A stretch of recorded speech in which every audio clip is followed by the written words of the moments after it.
जी अस्सलाम वालेकुम एवरीवन। अच्छा, ऑनलाइन स्टूडेंट्स ज़रा बताइएगा, आपको स्क्रीन आवाज़ वगैरह सब क्लियर है? प्लीज़ चैट बॉक्स पे आंसर कीजिएगा सारे स्टूडेंट्स।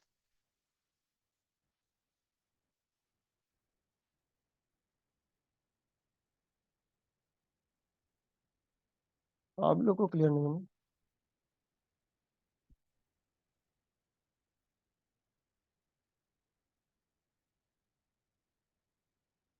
सर नोट्स वगैरह तो सबके पास है ना? ठीक है, ओके।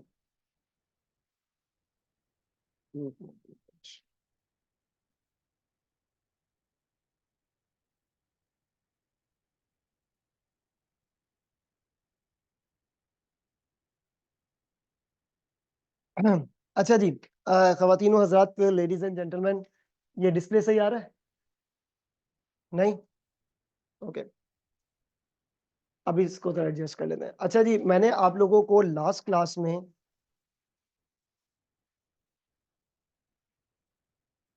कुछ पढ़ाया नहीं था।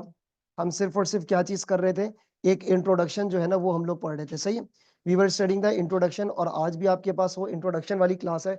कोशिश करते हैं कि ये वाला हैंड आउट आपके पास जो है ना आज कंप्लीट हो जाए। सही है। अच्छा, starting say excuse me, online students, बेटा ये सारे जो नोट्स हैं आप इसको ओपन कीजिएगा नाउ। एक्सक्यूज मी, जरा याद देखें, सम बेसिक ओवरव्यू। हम लोग क्या पढ़ रहे थे, ऑडिट क्या है? हेलो, आप लोग सो रहे हैं जाग रहे हैं? जाग रहे हैं ना? जी, सारे लोग जाग रहे हैं, ऐसा तो नहीं कि सो रहे हैं? नहीं, ओके, जागे। अच्छा जी सर, ये आपके पास सम बेसिक ओवरव्यू। मैंने आपसे क्या कहा था, एक कॉन्सेप्ट होता है जिसको हम लोग कहते हैं सेपरेशन ऑफ ऑनरशिप। क्या कहते हैं? Separation of ownership. Separation of ownership का मतलब ये होता है कि कंपनी किसी और की है, चला कोई और रहा है। यस और नो? कंपनी किसी और की है और उसको रन कोई और कर रहा है, और फिर उसके बाद वो फाइनेंशियल स्टेटमेंट्स बनाते हैं जिसमें डाउट आ सकता है। क्या आ सकता है? डाउट। और हम लोग उस चीज को कहते हैं मिस स्टेटमेंट्स। क्या कहते हैं जी? Misstatements. सर, आप कंपनी चला रहे हैं, और अच्छा, हु आर यू पीपल, आप लोग कौन है? You people are the auditors. मैंने आपसे ये कहा था कि आपने ऑडिटर बन के ही एक्ट करना है, ऑडिटर बन के ही आपने सोचना है। यस और नो? अच्छा, दूसरी बात बच्चों, दूसरी बात आपके पास ये थी कि फाइनेंशियल स्टेटमेंट्स में क्या हो सकती है? Miss statement. What is actually miss statement? Miss statement किसे बोलेंगे? मिस स्टेटमेंट बोलते हैं अकाउंटिंग स्टैंडर्ड क्या कहता है वो, और एक्चुअल में क्या हुआ है वो, उसका जो डिफरेंस है वो क्या कहलाता है? That's called the miss statement. सही है। उसके बाद ऑडिट किसकी तसल्ली के लिए होता है? शेयर होल्डर्स की तसल्ली के लिए होता है। किसकी तसल्ली के लिए हो रहा है भाई?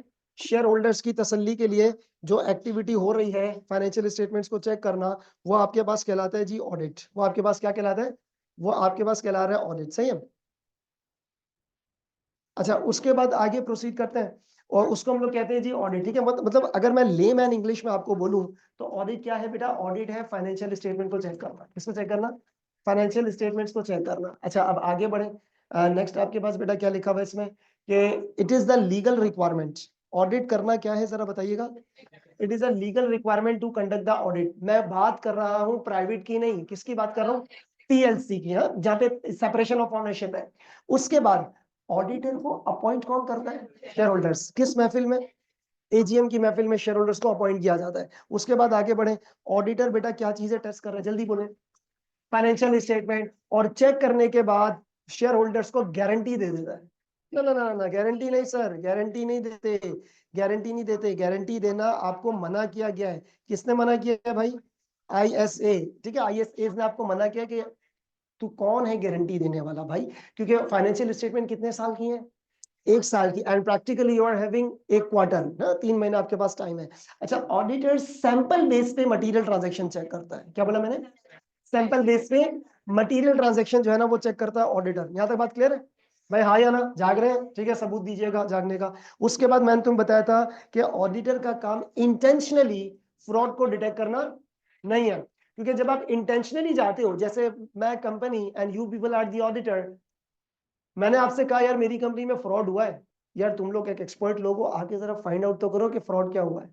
चोर और चोरी पकड़ना ऑडिट नहीं है, वो क्या कहलाता है?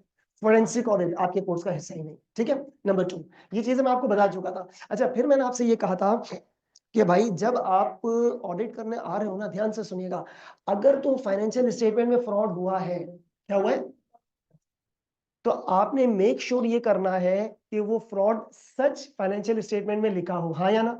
ठीक है, ये वाली बातें मैं कर चुका था। तो अब next, what should you assume, क्या मैनेजमेंट ऑनेस्ट है डिसऑनेस्ट है? आप क्या अज्यूम करोगे? आप अज्यूम करोगे मैनेजमेंट ना ऑनेस्ट है ना डिसऑनेस्ट है। इस बात का फैसला कौन करेगा? ऑडिटर। कैसे? सबूत इकट्ठा करके। कुछ याद आ रही चीजें, हाँ या ना? भाई एक्टिव माइंड में है सारे, यस और no? It's not a two way communication, आपको बोलना पड़ेगा साथ साथ। अच्छा जी, फिर मैं तो बताया था ऑडिटर रिपोर्ट देता है ट्रू एंड फेवर, ठीक है। अब इधर आ जाओ भाई, वो पहली क्लास में इंट्रोडक्शन और कहानी है, ये सारी चीजें। एक्सक्यूज मी, पेज नंबर 2 पे आ जाए। यहाँ पर आप ये इसमें जो पेज नंबर 3 लिखा हुआ है, सर जी यहां पर एक टर्म लिखी है, auditor has to perform the audit based on, क्या लिखा है? सिस्टमैटिक अप्रोच को अंडरलाइन करो, सिस्टमैटिक अप्रोच को अंडरलाइन करो सारे बच्चे। और पेज नंबर 6 पे सिस्टमैटिक अप्रोच है, जो कि हम थोड़ी देर के बाद पढ़ेंगे। एरो मार के बच्चे यहां पर लिख दीजिएगा पेज नंबर 6, ठीक है। ये यहां पर लिखिए systematic approach, will talk it later on. चले जी, मोअज़्ज़िज़ ख़वातीन और हज़रात जी, आपके पास नोट्स नहीं है? एक मिनट रुक जाओ। अच्छा भाई, बात सुनिए, सबके पास नोट्स है, हैंड आउट ये वाला? ओके, मैं अभी आपको दे देता हूँ। कल भी हमारी क्लास होगी ना, तो कल क्लास में आने से पहले ये नोट्स जरा ना कंपाइल फॉर्म में फोटोकॉपी शॉप से ले लीजिएगा, सही है, ताकि आपके पास एक ही दफा में बुकलेट हो। अभी जो है ना, एडजस्ट कर लो, ये पीछे पास कर दीजिए। कितने चाहिए? 2 और एक पीछे 3, अभी तो हो जाएंगे, ठीक है। एक्सक्यूज मी, कल आपके पास नोट्स सारे होने चाहिए, ठीक है, सबके पास। अभी राजे बच्चों देखो क्या लिखा हुआ है, the auditor has to, the auditor लफ्ज क्या लिखा बेटा, has to perform the audit based on, क्या लिखा हुआ है, सिस्टमैटिक अप्रोच। अच्छा जी सर, ऑडिटर जो भी करता है, मैं फिर से रिपीट कर रहा हूं, ऑडिटर जो भी करता है वो क्या कहलाता है? ऑडिट प्रोसीजर कहलाता है। क्या कहलाता है भाई?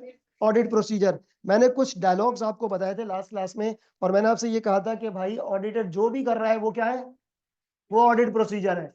और जो हासिल करता है वो एविडेंस है। और उस एविडेंस की बुनियाद पे जो ऑडिटर कमेंट करता है, जो बोलता है, वो आपका ओपिनियन कहलाता है। क्या कहलाता है जी? वो ओपिनियन। तो अब आप इधर आ जाएं, देखिए इस पूरी जर्नी में, इस पूरी जर्नी में आपका आपका जो कैरेक्टर होगा, किरदार होगा, वो क्या होगा? ऑडिटर का होगा। और मैं कौन हूं? मैं कंपनी यानी कि management, and you people are the auditor. यहां तक बात क्लियर है? You people are the auditor and I am the management. अब सवाल, आपको एविडेंस कौन देगा? मैं, मैनेजमेंट। एविडेंस आप मुझसे मांगोगे ना, यस और नो, सबूत इकट्ठा करना है। तो मैं आपको जो भी इंफॉर्मेशन दूंगा उस पर आपने भरोसा कर लेना है। नहीं भाई नहीं, आप बोलोगे भरोसा, ऐसे कैसे भरोसा कर ले भाई? ठीक है, the auditor has to do some actions. नीचे पूरा मैंने ऑडिट एक लाइन में लिख दिया है, डोंट ट्रस्ट, कास्ट डाउट, क्या करना है? Verify. How to verify? Answer क्या है? Audit procedure. यहां तक बात क्लियर है? एक्सक्यूज मी, तो खवातीनो हज़रात, आपने मुझसे मांगनी है इंफॉर्मेशन। क्या मांगनी है? मांगनी है आपने इंफॉर्मेशन। मैं आपको जो भी इंफॉर्मेशन दूंगा, आपने उस पे कोई भरोसा नहीं करना। आपने कोई भरोसा जो है ना उस पे नहीं करना। आपने उस इंफॉर्मेशन पे भरोसा नहीं करना, शक करना है। क्या करना है? और जहां पर शक होगा वहीं पर ही आप कुछ ना कुछ छानबीन करोगे। और आपके छानबीन कर देने को क्या बोलेंगे बताइएगा? Audit procedures. What are audit? अच्छा, मैंने उस दिन कहा था कि यहाँ पे कुछ लिख कर जाएंगे। बेटा ऑडिट प्रोसीजर्स क्या है जरा बताइएगा? ऑडिटर के एक्शंस। किसके एक्शंस? ऑडिटर के एक्शंस। मैं एक अच्छा, ऑनलाइन बच्चे बेटा अभी फिलहाल ये आप अपने नोटबुक अपने नोट्स में लिख लो, मैं लिंक आपको थोड़ी देर में शेयर कर देता हूँ। अच्छा बच्चों, यहाँ पर मैं ना कुछ चीजें कुछ दिन बताने जा रहा था, मैंने कहा अगली क्लास में देख लेंगे। यहाँ से वट एवर ऑडिटर भाई जो भी कर रहा है वो क्या है? प्रोसीजर। जो हासिल कर रहे हैं बोले एविडेंस है। और उस एविडेंस की बुनियाद पे जो आपके कलमात निकलेंगे वो ओपिनियन है। ठीक है, तो आपका जो ऑडिटर है, आपका जो ऑडिटर है वो क्या अप्लाई करेगा? जी बेटा, क्या अप्लाई करेगा बोलो? प्रोसीजर्स। ऑडिटर अप्लाई करेगा प्रोसीजर्स। क्या कलेक्ट करेगा बेटा? एविडेंस। ऑडिटर अप्लाई कर रहा है प्रोसीजर, हासिल क्या कर रहा है? एविडेंस। और उस एविडेंस की बुनियाद पे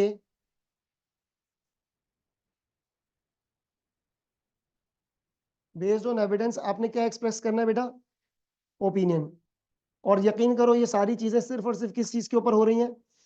फाइनेंशियल स्टेटमेंट्स के ऊपर, income statement, balance sheet, cash flow, changes in equity. Yes और नो? हाँ या ना भाई? ओके, जाग रहे हो ना? ओके। पेपर वेपर दिया आप लोगों ने मार्च में? नहीं दिया पेपर? दिया ना, अल्लाह करे पास हो जाए। आमीन। चले भी आगे बढ़े। डोंट ट्रस्ट, नहीं पेपर रिजल्ट पे नहीं, इसमें एविडेंस पे। Don't trust, cast doubt. आगे क्या लिखा बेटा? वेरीफाई। कैसे वेरीफाई करोगे? Please answer me. How to verify? Sir by applying the audit procedure. अब मेरी बात सुने, ऑडिट प्रोसीजर क्या है? ऑडिट प्रोसीजर क्या है मैं आपको जरा इजी लैंग्वेज में एक्सप्लेन कर दूं। ऑडिट प्रोसीजर ये है, ये लिखा है कायरो। क्या लिखा बेटा? कायरो। और मैं आपको यहां पर ये बता, बेटा निमोनिक है, ऐसे याद करने के लिए निमोनिक है। What is audit procedure? Answer में क्या है? आई के ऊपर 3 लिखा है, आर के ऊपर 2 लिखा है। Now this Cairo is not the steps, ये स्टेप्स नहीं है, ये प्रोसीजर्स है। क्या है? जैसी सिचुएशन आएगी वैसा आपके पास प्रोसीजर लग जाएगा, जैसी सिचुएशन आ जाएगी वैसा क्या लग जाएगा? वो प्रोसीजर लग जाएगा।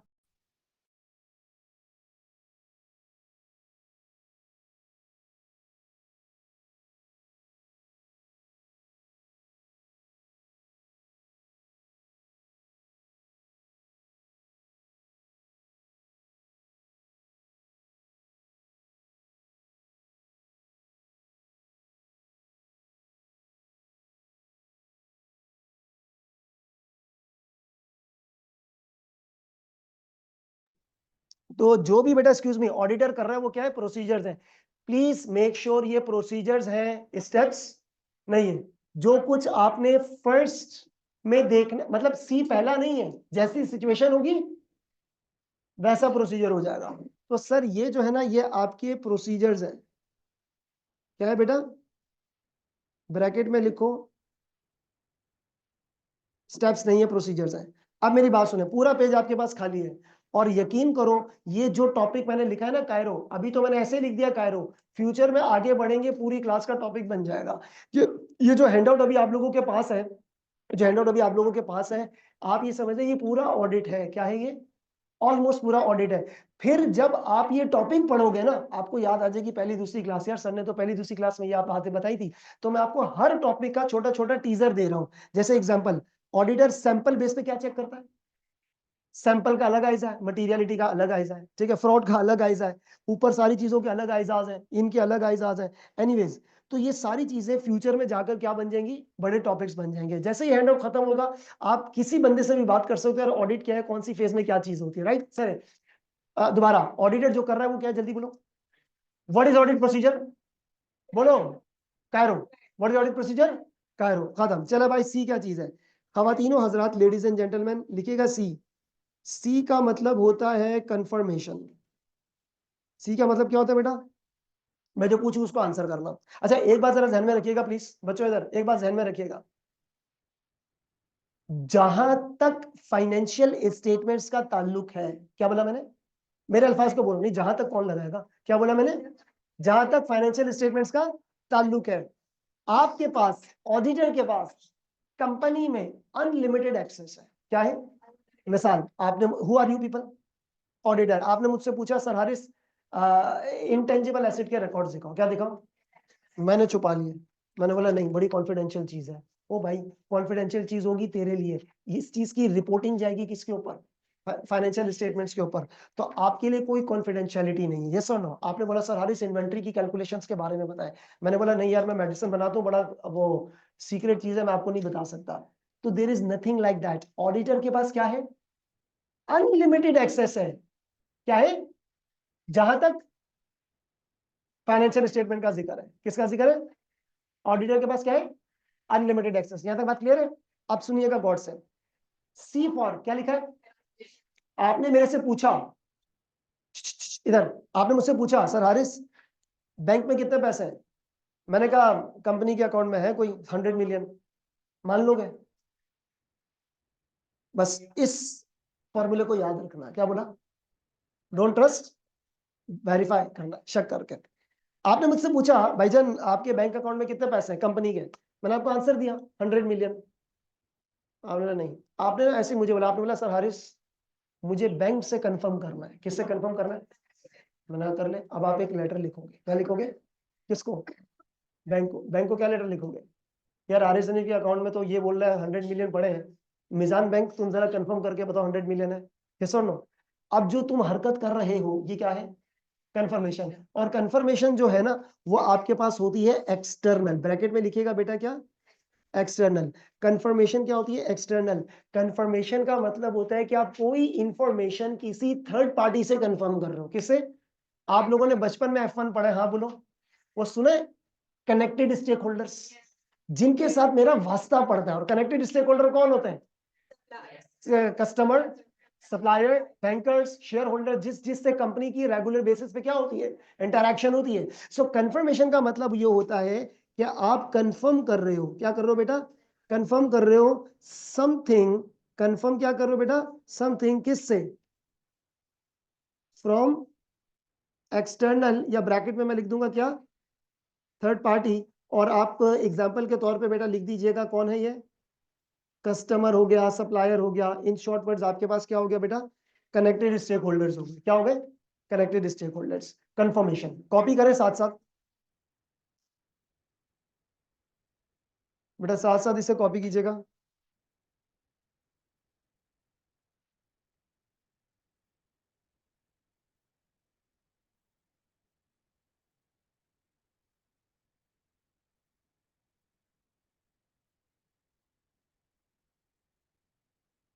जी, इज इट डन बेटा? कंफर्मेशन हाँ या ना?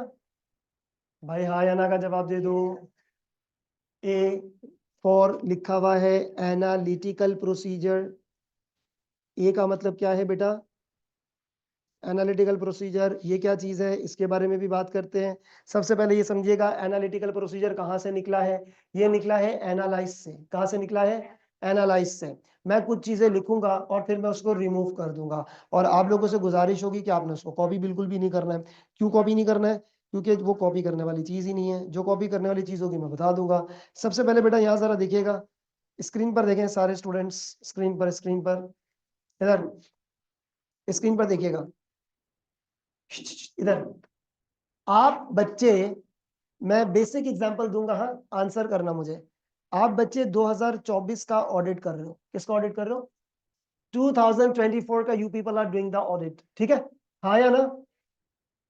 मैं हमेशा ये फिगर बताता हूँ नॉर्मली क्योंकि बहुत आसान है फर्स्ट हैंड पे समझने के लिए। मेरे पास ग्रॉस प्रॉफिट मार्जिन आया, लेट्स से फॉर एग्जांपल, बल्कि छोड़ो, 2023 2023, और मैं आपके पास 2022 और 2021। ठीक है, अज्यूम करो, एक्सक्यूज मी, 2021 में ग्रॉस प्रॉफिट था 40%, फिर हुआ 38.5%, फिर हुआ आपके पास 41%। मुझे एक बात बताओ, आप कौन से साल की ऑडिट करो? आंसर में जल्दी बोले। 2024। और मेरा इस साल मैंने हारिस सनीफ लिमिटेड ने 2024 में ग्रॉस प्रॉफिट रिपोर्ट किया 43%। कितना रिपोर्ट किया? 43%। ऐसे ही रैंडम फिगर्स रख रहा हूं। क्या ये माजी के पैटर्न के साथ है? हाँ बिल्कुल पैटर्न के साथ है। अब केस टू बेटा, इधर इधर इधर इधर इधर अज्यूम करो, एक्सक्यूज मी, अज्यूम करो इस साल मेरा ग्रॉस प्रॉफिट हो गया 80%। कितना हो गया? क्या ये पिछले सालों के मुकाबले में ज्यादा है या बहुत ज्यादा है? अरे भाई डबल हो गया है। क्या हो गया? डबल हो गया पिछले साल से, मतलब ये ऑन एवरेज डबल हो गया। यस और नो? अब सवाल, आप बच्चों ने रेशोज पिछले दो पेपर्स में पढ़े स्किल्स के, F5 और F7 में, हाँ या ना? मिसाल मिसाल, आप बच्चे F देखो, अगर आप नजर से देखो ना तो ये वही रेशो है, लेकिन नजरिया डिफरेंट है। अब मैंने आपको शायद पहली क्लास में भी बताया था कि पेपर का objective is different thing. Yes और नो? हाँ, नजर से रेशो है, नजरिए से बहुत डिफरेंट है। अगर आप बच्चे F7 का पेपर दे रहे होते, किसका, या फिर F5 का, इसकी इंटरप्रिटेशन में क्या लिखते हैं? कंपनी का जीपी बढ़ गया है, बहुत अच्छा परफॉर्म किया है, सेल अच्छी है, हाँ मार्केट में आपकी रेपुटेशन, शेयर प्राइस बढ़ेगी, कंपनी परफॉर्म वेल। यस और नो? ये लिखते थे, तारीफों के फूल बांधते चले जाओगे। बेटा उस वक्त पेपर का ऑब्जेक्टिव आपको याद है, मैंने पहली क्लास में पेपर ऑब्जेक्टिव बनाया था, हाँ है ना? तो डिफरेंट थिंग। आप कौन है? आप बोलोगे हारिस भाई रुक, ऐसा कैसे, तुम्हारा तो यही काम है, क्या करना? डाउट करना, क्योंकि आपको तो रखा इसीलिए गया है, आपको तो शक करना है कि कहीं फाइनेंशियल स्टेटमेंट्स गलत तो नहीं है। देखो फिर से कह रहा हूं, फॉर्मूला वही है, जीपी अपॉन सेल्स। नजर से देखो, रेशो वही है, नजरिया देखो बहुत डिफरेंट है। अब ये देखो, एक्सक्यूज मी, आप कौन है? जल्दी बोले, जल्दी बोले। ऑडिटर, आपने बोला हारिस भाई इस साल आपने ये रिपोर्ट किया 80%, पिछले सालों में तो 40 और ये इतना परसेंट था, ऐसा कैसे? तुम्हारे दिमाग में दो शक आने चाहिए। मुझे एक बात बताओ, जीपी निकलता कैसा है? Sales, COGS, GP. तुम्हारे दिमाग में दो शक आएंगे और आने चाहिए, और अगर तुम्हारे दिमाग में शक नहीं आया, तुम ऑडिटर कहलाने के लायक नहीं हो। ऑडिटर नहीं हो तो अच्छा है ना, ऑडिटर कहलाने के लायक नहीं हो, और गंदा करके बोलेंगे। जी आपके दिमाग में दो शक आने चाहिए, क्या शक आएंगे? भाईजान, या तो आपने सेल ओवर स्टेट किया है, आपने इसको किया गौर व फिकर, इंग्लिश में बोलेंगे तो आपने एनालाइज किया। क्या किया? आपने बोला नहीं उस्ताद गड़बड़ है यहाँ पे। अब आपने पता है दो चीजों पे बहुत ज्यादा घुस के फोकस करना है। मुझे बोलोगे सेल के सारे रिकॉर्ड्स दिखाओ, सीओजीएस के सारे रिकॉर्ड दिखाओ, ऐसा तो नहीं हो सकता, बहुत अजीब है ये। Case two, what if it would be 43%? What if it would have been 43%? Would it be something unusual or according to the pattern? हल्का हाथ रखेंगे। केस 2, अब आते हैं केस 3 पे। It is only 8%। ओनली क्या? अनयूजुअल इंक्रीज पर शक नहीं करना है, अनयूजुअल डिक्रीज में भी शक करना है। हम बोलोगे सर ये क्या हो गया, कल तक 41% आज 8%। नहीं, कुछ हो सकता है गड़बड़ होगी, टैक्स वैक्स बचाने के चक्कर में प्रॉफिट आपने कम रिपोर्ट किया, ये सर नो, शक करना है आपने। तो अब आपके जहन में ना रिवर्स शक आ जाएगा, या तो सेल अंडर स्टेट की हुई है, आपने बोला छोड़ना तूने 80 ने ऊपर करो, और बोलो हारिस भाई सेल और सीयूजी के सारे रिकॉर्ड्स निकालो। ये इस हरकत को हम प्यार से बोलेंगे, ये कामयाब एनालिटिकल प्रोसीजर का मतलब ये होता है कंपैरिजन करना। क्या करना? कंपैरिजन करने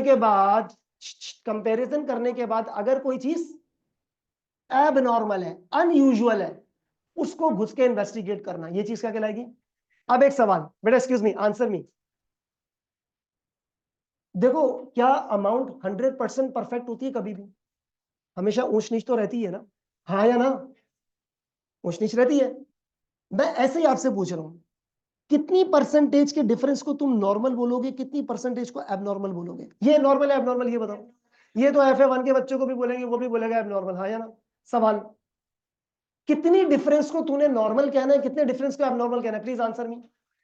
ऑडिटर की जजमेंट, किसकी जजमेंट? इधर। इसका मतलब सुनो, ओए अपनी कार्रवाई शुरू करने से मैं अज्यूम कर रहा हूं, क्या कर रहा हूं? मैं ऑडिटर हूं, मैं अज्यूम कर रहा हूं 15% का डिफरेंस आएगा ना? कितना? दैट्स ओके फाइन, नॉर्मल है। 15 से ऊपर जाएगा, ये मैं हारिस जाती ओपिनियन बता रहा हूं। केस 2, मेरी जगह अगर आप होते तो क्या आप 15% ही रखते? नहीं, ये 12% रखता। मेरी जगह वो होते, हो सकता है 10% रखता। आप होती वो 8% रखती, 3% रखती, 4%। ये सब किसका मसला है? ऑडिटर की जजमेंट का मसला है। ऑडिट बिल्कुल ऐसा ही है जैसे वो कोई क्राइम होता है तो पुलिस CID वाले जाते हैं ना, तो उस ऑफिसर पे डिपेंड करता है। तो इधर भी क्राइम हो रहा है फाइनेंशियल स्टेटमेंट्स में, और आप फाइनेंशियल स्टेटमेंट के पुलिस ऑफिसर हो। अब सवाल ये है खवातीनो हजरात, यहाँ पर जितना भी एबनॉर्मल डिफरेंस है उसको जाके तुमने क्या करना है? इन्वेस्टिगेट। और इस हरकत को हम लोग क्या बोलते हैं? जल्दी बोलो। What is analytical procedure? आसान लैंग्वेज। इस वक्त तो मैंने आपको 10 मिनट में ऐसा एक्सप्लेन किया कि आपको समझ आ गया। बेटा ये आपको पता है अलग टॉपिक है, पूरी एक क्लास लगेगी इसके ऊपर, ठीक है? आइजा 520 में लिखा हुआ है, सवाल ववाल आते हैं। खैर एनीवेज जाने दो उसको, अभी तो वो नहीं है, अभी तो सिर्फ टॉपिक के टीजर्स हैं। जी बेटा शॉर्टकट में बताओ, what is analytical procedure? Compare करना। नंबर 2, नहीं, इन्वेस्टिगेट नहीं करना। कंपेयर करने के बाद पहले, अरे comparison is the analysis, comparison करना। आइडेंटिफाई क्या करना? अनयूजुअल डिफरेंस को identify, if it is unusual then investigate. So बच्चों वाले अंदाज में लिखें जो मैं लिखा रहा हूं आपको। एनालिटिकल प्रोसीजर क्या है? Comparison of information, comparison of what? And अच्छा, इंफॉर्मेशन के आगे ना ब्रैकेट में एक काम कर लेना बेटा, ये जो इन्फॉर्मेशन है ना दो तरह की होती है, ज्यादा नहीं घुसना डिटेल में, बाद में आएगा। कुछ इन्फॉर्मेशन फाइनेंशियल होती है, कुछ नॉन फाइनेंशियल होती है। लेकिन अजान हो जाए, 1 मिनट रुक जाए, बातें नहीं करना। ऑनलाइन बच्चे बेटा वेट, अजान हो जाए।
अल्लाह करे आप लोग सब अच्छे नंबर से पास हो, आमीन। जो पेपर दिया वो भी और जो भी देंगे वो भी।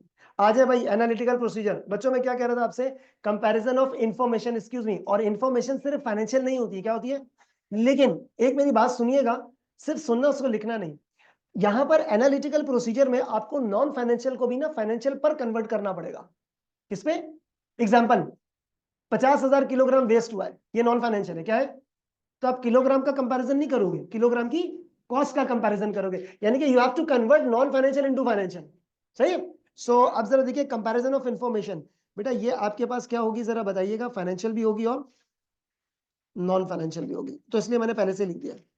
अच्छा दानिश, ये यहाँ क्यों गई आप लोग? ठीक, चले जी बेटा, comparison of information, financial and non financial. अब क्या करोगे जी बेटा, अब क्या करोगे? आइडेंटिफाई करोगे एंड इन्वेस्टिगेट करोगे। सिर्फ आइडेंटिफाई नहीं करना, क्या करना है? क्या करना है? किस चीज को? जल्दी बोलो। अनयूजुअल मूवमेंट को। And what is unusual movement? कितनी अनयूजुअल मूवमेंट है ऑडिटर बताएगा। एंड इन्वेस्टिगेट द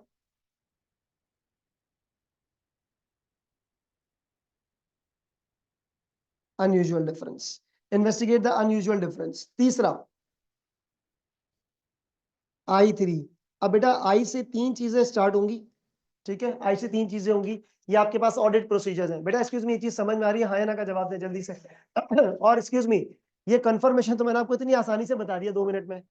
कंफर्मेशन का अलग आइजा 505 है, अलग से इसमें टॉपिक लगेगा, ठीक है? वो आगे फर्दर आपके पास क्लासेस में होगी। एनीवेज बेटा, जो भी ऑडिटर कर रहा है जल्दी बोलो, जो भी ऑडिटर कर रहा है क्या है? प्रोसीजर। जो हासिल कर रहा है, जो बोल रहा है, ओपिनियन। अब आते हैं प्रोसीजर पे। What is audit procedure? Actions of auditor which is Cairo, which is what is procedure? Action of auditor Cairo, see for. और ये स्टेप्स नहीं है, जैसे सिचुएशन आएगी वैसा प्रोसीजर होगा। What is C? कंफर्मेशन, बाहर के लोगों से कंफर्म करना। आपने देखा मेरे बैलेंस शीट में, आदिल नाम का एक कस्टमर है, उसके आगे 50,000 रुपए लिखे हैं। क्या लिखे हैं? आपने बोला नहीं यार मुझे कंफर्म करना है, कुछ शक पड़ रहा है। आपने मुझे बोला सरारी साहब का जो कस्टमर है आदिल, उससे कंफर्मेशन करनी है। कर ले भाई। What is this? ये क्या है? External confirmation. क्या है? A for analytical procedure. क्या करना है? कंपैरिजन करना है। अब जरूरी नहीं है पास के साथ कंपैरिजन हो, डिटेल बताता हूँ। कंपैटिटर के साथ भी कंपैरिजन होता है। कंपनी अपना बजट बनाती है, क्या बनाती है?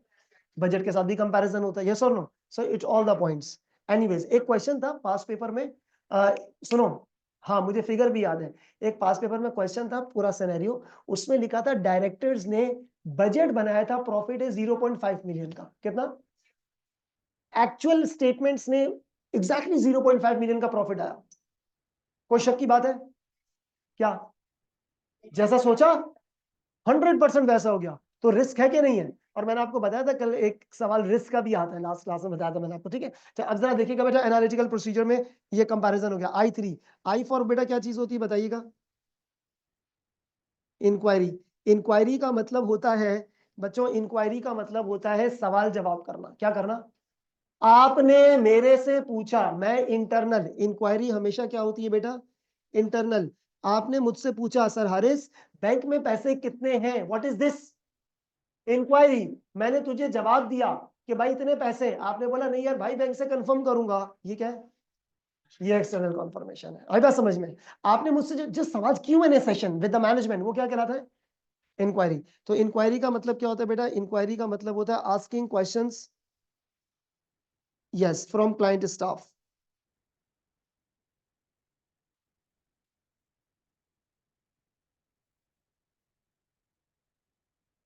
ये चीज क्या कहलाएगी बेटा बताइएगा? इंक्वायरी। I for inquiry. एक और पॉइंट, आंसर मी। बेटा मुझे एक बात बताओ, मैंने आपको बताया था ना लास्ट क्लास में, इन्वेंट्री पड़ी है 1000 यूनिट्स, कैसे चेक करोगे? जाके बताया था ना, RC कॉलम, यस और नो, रोज एंड कॉलम्स, ठीक है भाई? सैंपल हाँ जो भी सवाल, एक्सक्यूज मी, मैं आपसे कहता हूं कि रूम नंबर F1 में हमारे पास 4 जो है ना वो नए AC लाके रखे हुए हैं। Don't trust. क्या करोगे? जो इंफॉर्मेशन में आपको मैनेजमेंट दे रही है ना, आपने बोला हमें सबूत चाहिए। क्या चाहिए? आप ईमानदार है भाई, होंगे। आप बेईमान है, होंगे, हमें उससे कोई लेना देना। हम आंखों देखे सबूत पे यकीन करेंगे, यस और no, and that's called the evidence, जो आपका जज और इन्वेस्टिगेशन का तरीका होता है। तो मैंने आपसे कहा कि रूम नंबर F1 में 4 AC स्प्लिट यूनिट लाके रखे हुए मैंने, क्या करोगे? जाके देख लोगे। इस प्रोसीजर को कहते हैं इंस्पेक्शन ऑफ, इसके अंदर फर्दर कुछ लिखने की जरूरत नहीं है। अब वो एसिड बेटा दोनों आ जाते हैं, करंट और नॉन करंट दोनों आ जाएंगे, यस और no, inspection of acid, that's very simple. Number 3, इधर आपने मुझसे पूछा, प्लीज आंसर मी, इधर ये पेन मेरे हाथ में, स्टाइलस इसका, सुनो, आपने मुझसे पूछा भाई ये प्रोडक्ट कितने की है, मैंने कहा 1000 रुपए की। What is this? इंक्वायरी। आपने मुझसे पूछा, यू आस्क्ड मी, भाई साहब ये कितने की चीज है, मैंने आपको आंसर दिया 1000 रुपए की, ये क्या था? भरोसा कर लोगे? क्या बोलोगे? इनवॉइस। क्या दिखाओ? फिर मैंने आपको जेब से बिल निकाल के दिया, इनवॉइस। इनवॉइस एक कागज है, क्या है? तो इस प्रोसीजर को बोलेंगे inspection of documents. Inspection of documents, मोअज़्ज़िज़ ख़वातीनो हज़रात, कौन कौन से डॉक्यूमेंट्स हैं आपके पास? इनवॉइस है, GRN है, GDN है, परचेज ऑर्डर है, एक्सेट्रा है, बैंक स्टेटमेंट है, भाई बहुत सारे कागजात के आप नाम लिख दो, ये सुनो, दीज आर द डॉक्यूमेंट्स, ठीक है। सो ये हुआ आपके पास I3। बेटा आपने मुझसे पूछा, आपने मुझसे पूछा भाईजान बैंक बैलेंस कितना है, जल्दी बताओ क्या है ये? इंक्वायरी। इंक्वायरी। आपने मुझसे पूछा पैसे कितने हैं, मैंने कहा इतने। आपने बोला भाई बैंक स्टेटमेंट दिखाओ, क्या दिखाओ? ये क्या है? फिर भी कलेजे को ठंडक नहीं पड़ रही आपके। आपने बोला बैंक वाले से भी पूछूंगा, ये क्या है? तो जब तक ऑडिटर को तसल्ली नहीं मिल जाती, किसको तसल्ली नहीं मिल जाती? देखो जब तक एक पुलिस ऑफिसर CID वालों को तसल्ली नहीं मिलती, वो केस को क्लोज नहीं करते, यस और no, that's a thing with you people, सही है। चले जी, अब आ जाए आर। आर में दो चीजें हैं खवातीनो हजरात, लेडीज एंड जेंटलमैन, आर में आपके पास दो चीजें हैं। एक है आपके पास रिकैलकुलेशन, क्या है बेटा? रिकैलकुलेशन। एक होता है रिकैलकुलेशन, एक होता है रीपरफॉर्मेंस, दोनों में अलग अलग चीजें हैं। ध्यान से सुनो, कॉपी बाद में बच्चों, कॉपी बाद में। एक है रिकैलकुलेशन और दूसरा क्या है बेटा? Reperformance. These are two different things. मिसाल, मैं एग्जांपल यहां पर दे रहा हूं, मेरे साथ साथ रहिएगा। बेटा मैं कोई एक डॉक्यूमेंट यहां पर लेकर आ रहा हूं, ये रहा, एक्सक्यूज मी, ट्रायल बैलेंस, ये डेबिट है क्रेडिट है, टोटल किया 106 आंसर आया, टोटल क्या है 106। ये ट्रायल बैलेंस किसने बनाया? मैं कौन मैनेजमेंट ने बनाया, हाँ या ना? आपने बोला सर हारिस ट्रायल बैलेंस दो, ये कौन सा प्रोसीजर है? Inspection of documents. इंक्वायरी थोड़ी, इंक्वायरी में तो सवाल जवाब है। आपने सीधा बोला भाई ये ट्रायल बैलेंस दो, मैंने कहा ये रहा कैच, ये ट्रायल बैलेंस है, यस और नो। सवाल, आपने मुझसे मांगा ट्रायल बैलेंस, ये क्या है जल्दी बोलो? इंस्पेक्शन ऑफ डॉक्यूमेंट है, क्या इंस्पेक्शन ऑफ? मैंने कहा ये रहा ट्रायल बैलेंस। अब आपने पता है क्या किया? इतनी सारी एंट्रीज थी, आपने उठाया कैलकुलेटर, क्या किया? इन सबको टोटल किया 106, फिर इन सबको टोटल किया 106। ये जो तुम कर रहे हो ये रिकैलकुलेशन है, क्या ये रिकैलकुलेशन है? What you do in the recalculation, आपने मैनेजमेंट की परफॉर्म की हुई फिगर्स उठानी है और कैलकुलेटर उठाना है। कैलकुलेटर उठाने के बाद plus minus multiply divide check करना है। क्या चेक करना है? प्लस माइनस मल्टीप्लाई डिवाइड आपने चेक करना है ना, जहां पे चीजें प्लस हो रही है माइनस हो रही है व्हाटएवर। तो अब आपने करना है रिकैलकुलेशन। सिमिलरली मोअज़्ज़िज़ ख़वातीनो हजरात, जागे सोइएगा नहीं, एक्सक्यूज मी।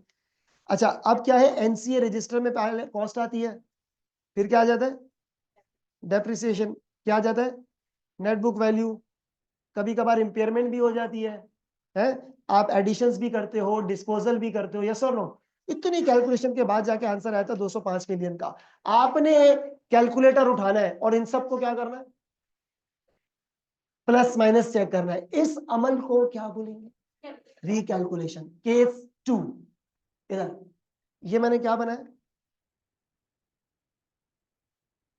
क्या बनाया बेटा? NCA रजिस्टर, सही, ध्यान से सुनिएगा, ये NCA रजिस्टर है, क्या ये? आपने मुझसे बोला सर हारिस NCA रजिस्टर दो, मैंने कहा ये लो। आपने क्या किया, सुनना, ऑब्जर्व मी, आपने NCA रजिस्टर देखा, साइड पे रख दिया, क्या किया? फिर आपने मुझे बोला सर हारिस इन सब के सोर्स डॉक्यूमेंट्स दो, क्या दो? बुक्स ऑफ प्राइम एंट्री से लेकर सारे सोर्स डॉक्यूमेंट मैंने ये दे लेवल पकड़ सोर्स डॉक्यूमेंट। अब आपने एक रफ पेपर पे एनसीए रजिस्टर खुद बनाया, क्या किया? और फिर मेरा बनाया हुआ ये एनसीए रजिस्टर उठाया और उसको आपने चेक किया। इस हरकत को क्या बोलेंगे? रीपरफॉर्मेंस। अब मेरी बात सुने, आपने मेरे से ट्रायल बैलेंस मांगा, क्या मांगा? 2 मिनट की कहानी लगाई, मोबाइल निकाला, कैलकुलेटर निकाला, रीटोटल करा, ये क्या था? केस 2 मैं भी डिफरेंस पे आते हैं मजीद। आपने बोला सर ट्रायल बैलेंस, तो मैंने कहा here you go for the trial balance and what you did, आपने कहा सर हारिस इस ट्रायल बैलेंस के पीछे के लेजर्स, एंट्रीज, सारी चीजें हमें दे। को दिया, आपने ट्रायल बैलेंस खुद बनाया और मेरे बनाए हुए से व्हाट इज दिस? रीपरफॉर्मेंस। आई बात समझ में? अब सवाल, आंसर नहीं, कौन से प्रोसीजर पे रिकैलकुलेट या रीपरफॉर्मेंस पे आपको ज्यादा तसल्ली कहां हो? रीपरफॉर्मेंस पे। अब मैं आपके सामने 2 डॉक्यूमेंट्स रख रहा हूं, एक्सक्यूज मी, इधर सुने। एक कैलकुलेशन नंबर 1 है, पता नहीं क्या है, इन्वेंट्री है, ट्रायल बैलेंस है, कुछ भी है। एक कैलकुलेशन नंबर 2 है, किसको रिकैलकुलेट करोगे, किसको रीपरफॉर्म करोगे, किसकी मर्जी है? जिधर तुझे शक ज्यादा लग रहा है रिपरफॉर्म कर लो, जहां पे शक कम है रिकैलकुलेट। को हार्ड एंड फास्ट रूल नहीं है। और ऑडिटर की एक जजमेंट होती है, क्या होती है? जजमेंट। मैंने बहुत ही बुरे तरीके से एनसीए रजिस्टर बनाया है। किस तरीके से? बुरे तरीके से। बुरा तरीका क्या होता है कि मैंने जो है ना एनसीए रजिस्टर, पहली बात, डेप्रिसिएशन ऊपर लिखी है, कॉस्ट नीचे लिखी, मतलब अजीब फॉर्मेटिंग कर दी है। शक कम होगा ज्यादा होगा? आप लोग अगर अजीब किस्म की कैलकुलेशन, आज तक ऐसा एनसीए रजिस्टर नहीं देखा जो हारिस ने बनाया। आपने बोला नहीं यार साथ शक ज्यादा है, क्या करोगे? रिकैलकुलेट, रीपरफॉर्म। तुम्हारी जजमेंट होगी, चीजों को देखकर पता चल जाता है, यस और नो। जैसे टीचर को, टीचर देखते हैं ना, स्टूडेंट को देख के पता चल जाता है कोई जागते हुए भी सो रहा होता है, सही है? तो ये क्या होती है? आपकी जजमेंट होती है। तो रिकैलकुलेशन एंड रीपरफॉर्मेंस। अब एक सवाल पूछता हूं, मुझे बताना कॉन्सेप्ट कहां पे चेक होगा? रिकैलकुलेशन पे, रीपरफॉर्मेंस पे? रीपरफॉर्मेंस पे कॉन्सेप्ट चेक होगा, रिकैलकुलेशन में सिर्फ क्या चेक होगी?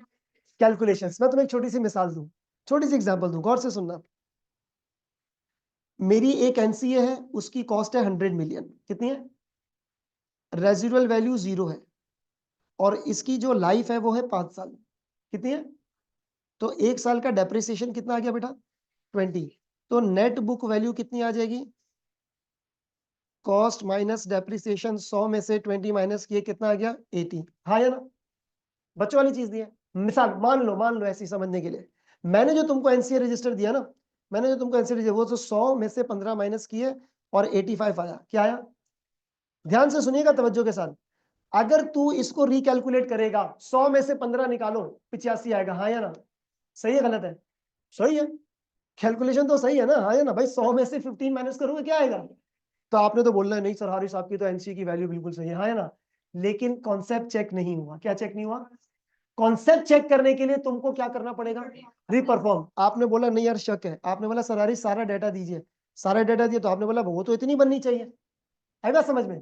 तो जो बैकएंड पे जो कॉन्सेप्ट होता है ना, कॉन्सेप्ट कहां पे चेक होता है? रिकैलकुलेशन में, रीपरफॉर्मेंस में। रीपरफॉर्मेंस में, रिकैलकुलेशन पे कॉन्सेप्ट चेक नहीं होता। क्या चेक होता है? कैलकुलेशन चेक होती है। अब आप मुझे एक बात बताओ, क्या ये जो 100 में से 15 गई, ये कैलकुलेशन गलत है सही है? कसम खुदा की सही कैलकुलेशन है, लेकिन कसम खुदा की गलत कॉन्सेप्ट है। क्या है? तो कॉन्सेप्ट किधर चेक होता है? तो जिधर तुम्हें लग रहा है कि यार हारिस ने अपने कॉन्सेप्ट सही तरीके से अप्लाई नहीं किया हुआ, वहां पे क्या कर लोगे? Reperformance. And way you cast doubt, लेकिन कम मिकदार में, लेस डाउट होता है, वो क्या करोगे? योर चॉइस, आपकी मर्जी है। इसको हम कहते हैं, मर्जी नहीं बोलेंगे, ऑडिटर्स जजमेंट बोलेंगे। क्या बोलेंगे? तो व्हाट इज रिकैलकुलेशन? जी बेटा, ऑडिटर क्या करता है जरा मुझे बताइएगा? रीटोटल। क्या करता है बेटा? रीटोटल to check mathematical accuracy.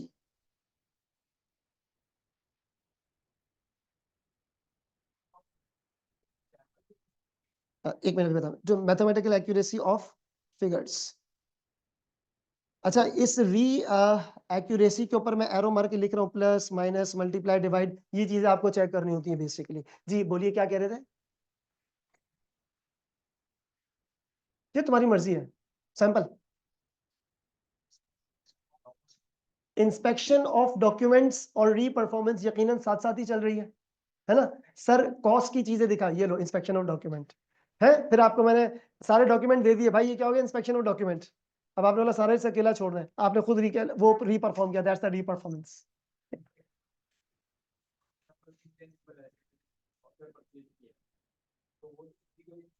Good, just a minute, और कोई सवाल?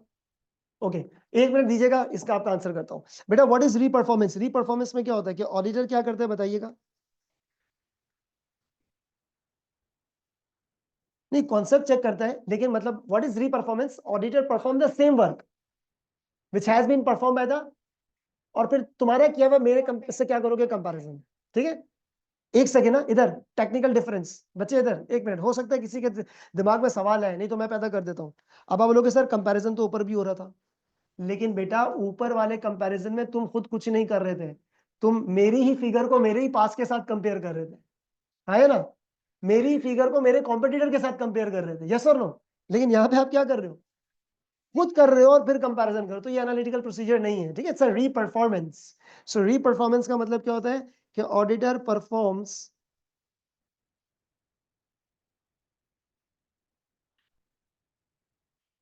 the same work by himself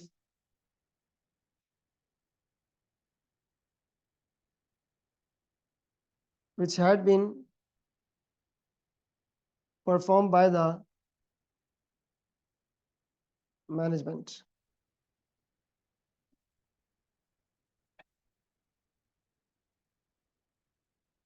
and compare with the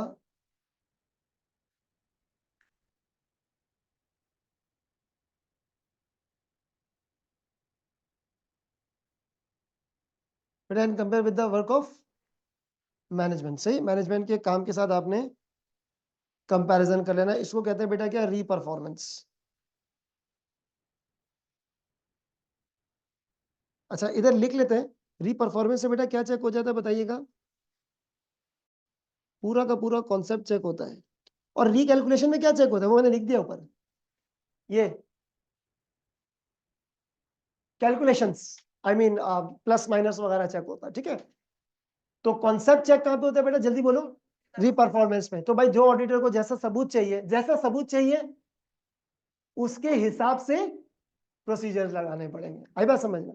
हाँ, अब आपका एक सवाल था, एक स्टूडेंट का सवाल था इसका, सवाल ये था, भाई इधर ऑनलाइन बच्चे भी सुने, बेटा स्टूडेंट का क्वेश्चन ये है कि सर इंस्पेक्शन ऑफ एसेट में टेंजिबल एसेट तो आप इंस्पेक्ट कर सकते हो, क्या कर सकते हो, लेकिन एक और भी तो एसेट होता है, उसको कैसे इंस्पेक्ट करोगे?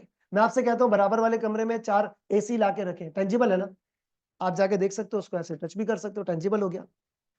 इंटेंजिबल, गुडविल, कोई सॉफ्टवेयर परचेज किया मैंने, उसका लाइसेंस, कोई मेडिसिन बनाई है उसका मैंने ट्रेडमार्क लिया है, सब इंटेंजिबल्स है। क्या है? बेस्ट एग्जांपल बताऊं, बेस्ट एग्जांपल गुडविल है, टेंजिबल इंटेंजिबल है। क्या आप इसको फिजिकल इंस्पेक्शन कर सकते हो? नहीं। तो फिर वो पता है कैसे टेस्ट होता है, वो होता है गुडविल की कैलकुलेशन चेक करके। क्या चेक करके? मैंने हारिस हनीफ ने एक सब्सिडरी एक्वायर की है, क्या की है, उस पर गुडविल निकाली, F3 पढ़ा है ना, F3 F7 है ना, गुडविल निकाली है ना। तो आप चेक करोगे हारिस हनीफ लिमिटेड ने एबीसी लिमिटेड को एक्वायर किया, कोई ना कोई एग्रीमेंट हुआ होगा। क्या हुआ होगा? 80% मेरी होल्डिंग थी, 20% एनसीआई था, मैंने उसको पैसे दिए, पूरी गुडविल की कैलकुलेशन, हाँ यार इंटेंजिबल एसेट है। अब आप उसको फिजिकल इंस्पेक्ट नहीं कर सकते, लेकिन आप उसकी डॉक्यूमेंटेशन चेक कर सकते हो। क्या चेक करोगे? तो डॉक्यूमेंटेशन चेक करना इसको सपोर्ट करेगा कि हाँ भाई वो है, एसेट एग्जिस्ट करता है पर इंटेंजिबल है, तो डॉक्यूमेंटेशन इसको सपोर्ट करती है। अब आ जाओ बेटा ओ। ओ का मतलब होता है खवातीनो हजरात, ये क्या लिखा है, ऑब्जर्वेशन। इंसान है आप लोग ऑडिटर, आप चाहें या ना चाहें, लेकिन यहां पर चाहना है intentionally. When you will visit the client company, when you will visit the, you have to observe the system. Observe the what? पता है क्या, सुने इधर, क्या आप ये चेक करने आ रहे हो कि कंपनी का सिस्टम अच्छा है या बुरा है, या फाइनेंशियल स्टेटमेंट्स? लेकिन बच्चों मेरी बात जरा ध्यान से सुनना, कॉन्सेप्चुअली सिस्टम का, किसका, फाइनेंशियल स्टेटमेंट्स के ऊपर बहुत गहरा असर पड़ता है। बच्चों पे माँ बाप का असर पड़ता है ना, सिस्टम का असर पड़ता है कहां पे? मिसाल, लफ्ज क्या लिखा है? ऑब्जर्वेशन का मतलब ये होता है, जैसे आप कंपनी में आए, ये कैमराज हैं, ये जब वो पेबल ऑफिसर है, वो ये पूरा का पूरा निजाम आपने ऑब्जर्व किया, यस और no? You observe the system culture. Example देता हूं, गौर से सुनना। Who are you? What you did right now? Observe. You observe, आपने ऑब्जर्व किया, मैं हारिस रिसीवेबल्स मैनेज करता हूँ। क्या मैनेज करता हूँ? कैलकुलेशन सब मैं करता हूँ। आपने 2 दिन से नोटिस किया है, यार हारिस हनीफ तो सुबह 9 से 5 की टाइमिंग है, ऑफिस में 3 बजे आते हैं, कितने बजे? 4:30 बजे चले जाता है। अच्छा, 2 दिन से ऑब्जर्व किया है, इतने टाइम पे आ रहा है, आता है, चले जाता है, किसी को रिपोर्ट नहीं कर रहा। किसको नहीं कर रहा? हारिस अपने मैनेजर को रिपोर्ट, क्योंकि मैनेजर खुद नहीं आ रहा, मैनेजर खुद नहीं आ रहा, कभी सीट पे होता है कभी नहीं, मतलब रफ एंड टफ कल्चर चल रहा है। सवाल, आपका इससे कोई ताल्लुक नहीं है? हाँ है। पता है क्यों? इससे ताल्लुक नहीं है कि मैं ऑफिस टाइम पे आता हूं या नहीं आता, या मैं क्या चीज है, ये तुम्हारा हेडेक नहीं है। तुम्हारा पता है क्या, तुम्हारी ऑब्जर्वेशन का कंक्लूजन ही निकलेगा, आप बोलोगे यार हारिस को रिसीवेबल की एंट्रियों का काम सौंपा गया है और ये बंदा सीट पे नहीं होता, अपना काम नहीं करता। दिमाग में पता है क्या शक आएगा कि रिसीवेबल के रिकॉर्ड्स ओवर स्टेटेड भी हो सकते हैं। जब एक बंदा अपना काम नहीं, निजाम खराब है ना, उस खराब निजाम की वजह से क्या खराब हो गया? Financial statements. तो आपने बोला यार ये बड़ा मसला है, फिर आपने सोचा, आपने अपने ऑडिट टीम मेंबर्स में डिस्कस किया, आपने बोला नहीं यार, ये रिसीवेबल के काम को घुस के अंदर डिटेल में जाकर हमने चेक करना है। आई बात समझ में? तो what you did, observation, observation does not mean that you are my boss, does not mean कि आप ये चेक करो कि क्या मैं डिसिप्लिन से काम कर रहे हैं, नहीं नहीं भाई, लेकिन भाईजान मेरे डिसिप्लिन का इंपैक्ट किसके ऊपर पड़ेगा, उतना तुमने चेक करना है। यस और नो? That's a point. तो अब क्या है, ऑब्जर्व, ऑब्जर्व क्या करोगे जरा मुझे बताओगे? What will you observe? हाँ, सिस्टम कल्चर कंट्रोल्स वगैरह जो आपको नजर आ रहे होंगे, कंट्रोल एनवायरनमेंट वगैरह चीजें। तो ऑब्जर्वेशन में बेटा व्हाट यू ऑब्जर्व, के ऑडिटर बेटा क्या करेगा? Observe the system culture environment etcetera, बस ये एक्सेट्रा लिख दें, इसको खत्म करें। ये कहलाते हैं बेटा आपके पास क्या? ऑब्जर्वेशन। ये चीज क्या है बच्चों आपके पास? ऑब्जर्वेशन।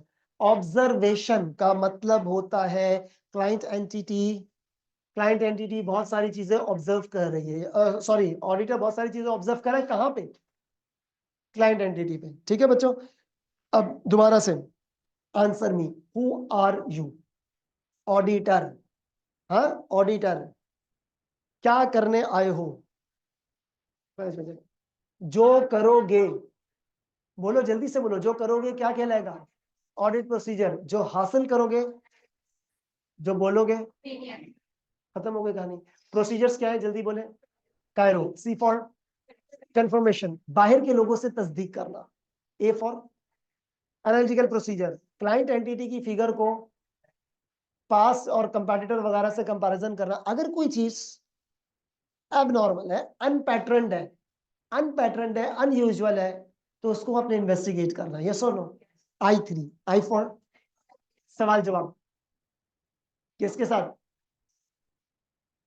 ऑडिट फर्म, मैं क्लाइंट, दैट्स इट। क्लाइंट मतलब company. Inspection of assets, inspection of document, कागजी कार्रवाई। रिकैलकुलेशन, क्या करते हो? सिर्फ कैलकुलेशन चेक होती है, कॉन्सेप्ट चेक नहीं होता। रीपरफॉर्मेंस, पूरा का पूरा कॉन्सेप्ट चेक हो जाता है और वो काम आप दोबारा करते हो अपने हाथ से और मैनेजमेंट के काम से कंपैरिजन करते हो। एंड फिर लास्ट में क्या लिखा है? ऑब्जर्वेशन। ऑब्जर्वेशन में क्या चीज होती है? सिस्टम कल्चर को ऑब्जर्व करना है। और ऑब्जर्व क्यों करना है ये मैंने तुम्हें बता दिया है। ऑब्जर्व इसलिए करते हैं क्योंकि सिस्टम और कल्चर का इंपैक्ट आता है किसके ऊपर? That's it. आई बात समझ में? अगले पेज पर आओ, जल्दी से अगले पेज पर आओ। ये नोट बड़ा इंपॉर्टेंट है जी बेटा। कंट्रोल्स हैव इंपैक्ट ऑन, हाँ या ना का जवाब दीजिए, यस और नो। कंट्रोल्स का गहरा ताल्लुक आता है बेटा। ये देखो, ये जो तुम्हारे क्या है बेटा, कंट्रोल्स, इसका इंपैक्ट आएगा किसके ऊपर? On financial statements. मैंने मिसाल अभी आपको जो दी कंट्रोल्स की, हाँ या ना? एक्सक्यूज मी, एक और मिसाल सुने जो अमूमन मैं फर्स्ट सेकंड क्लास में बताता हूँ। देयर इज मिस्टर ए, आपने सुना सेग्रीगेशन ऑफ ड्यूटीज नाम की कोई चीज होती है। देयर इज मिस्टर ए, मैं हूँ वो शख्स, मैं कस्टमर डील भी करता हूँ, उनसे कैश भी कलेक्ट करता हूँ, एंट्री भी पास करता हूँ, कैश डेबिट सामान क्रेडिट, वीक एंड पर कैश की काउंटिंग करके उसको रिकंसिलेशन भी करता हूँ। सारा काम कौन कर रहा है? एक शख्स। क्या गलती के चांसेस हैं? yes. चोरी के चांसेस भी है। देखो कैश मेरे पास है, इधर हिसाब भी मेरे पास है, कैश चोरी, हिसाब अंडर स्टेट, बैलेंस हो गया, यस और नो, मैं काम कर सकता हूँ। पता है क्या मसला? अच्छा एक सेकंड, मैं चोरी भी कर सकता हूँ, मेरे से गलती भी हो सकती है। मसला पता है क्या था? कंट्रोल्स में। कहाँ पे? There should have been segregation of duties. Sir customer deal आप करो, जैसे सुपर स्टोर वगैरह में होता है, नाइट पे चले जाओ, कस्टमर डीलर अलग होते हैं, पेमेंट आप कहीं और कर रहे होते हो, हाँ या ना, अकाउंट्स कहीं और संभाल रहे होते हैं। तो सर काम को डिवाइड करना चाहिए। क्या करना चाहिए? नहीं। अच्छा नंबर 2, मैं टाइम पर आता हूँ नहीं आता कोई पूछने वाला नहीं है, वो मैनेजर वो भी गायब रहता है, पता नहीं निजाम रफ एंड टफ है। सवाल, कंट्रोल अच्छे बुरे जल्दी बोलो। अगर कंट्रोल बुरे हैं, अगर कंट्रोल, तो फाइनेंशियल स्टेटमेंट्स में गड़बड़ के चांसेस ज्यादा है। बेहतरीन, अब जरा देखिएगा, सबसे पहले लिखिएगा इफ कंट्रोल्स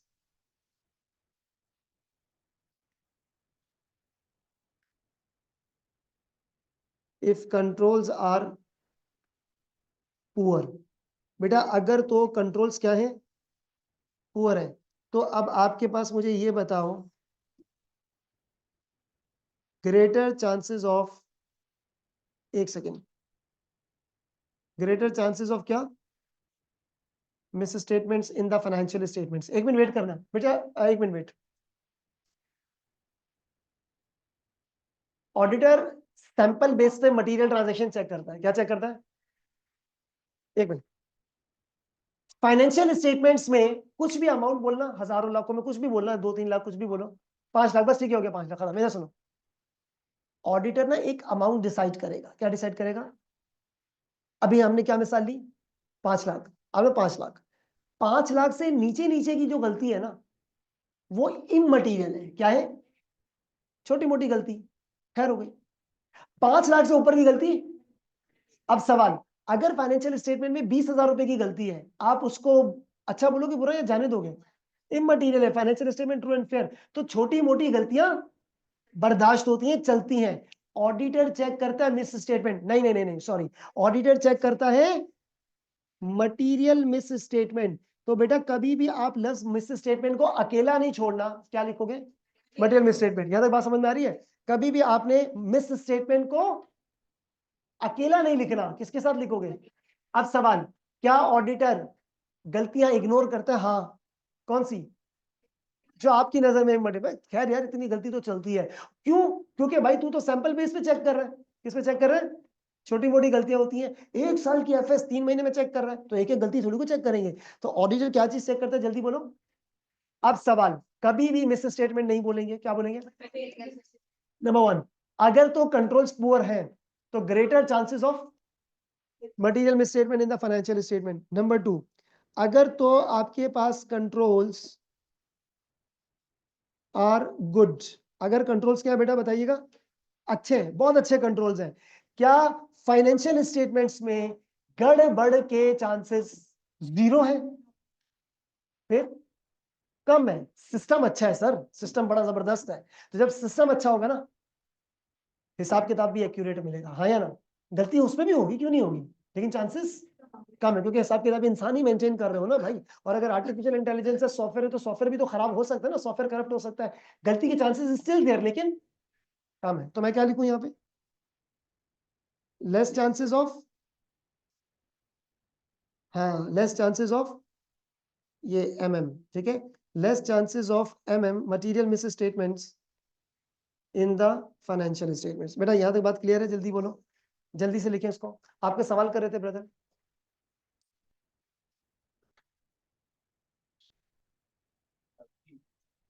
ऑब्जर्वेशन में यस हो सकती है।